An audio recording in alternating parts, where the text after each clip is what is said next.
ভাই 2 পাতার এমো দেন তো। আচ্ছা ভাই দিতাছি। এই নেন ভাই। ভাই কয় টাকা? 200 টাকা। মহাজন বিলটা রাখেন।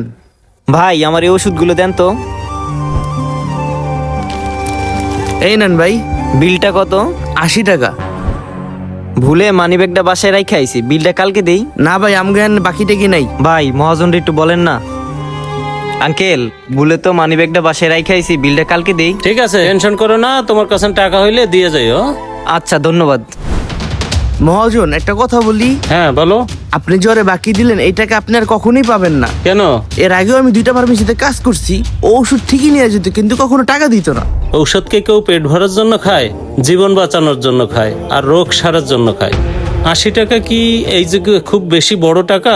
দেখো 80 টাকা দেওয়ার ওর সামর্থ্য নাই, তাইলে ও কতটা অসহায়। ও যদি প্রতারক হইতো তাইলে ও 80 টাকার ঔষধ নিত না, অনেক দামি ঔষধ নিয়ে যাইতো। আর শোনো, মাঝে মাঝে মানুষের দোয়া আর আশীর্বাদও কামাইতে হয়, কারণ এইসব অসহায় মানুষদের দোয়া আর আশীর্বাদের কারণেই আজ আমি প্রতিষ্ঠিত। দোয়া আর আশীর্বাদের চেয়ে টাকা কখনোই বড় হইতে পারে না, কারণ মানুষের দোয়া সবচেয়ে বড় জিনিস। বুঝছো? হুম। ঠিক আছে, কাজ করো। জি মহাজন।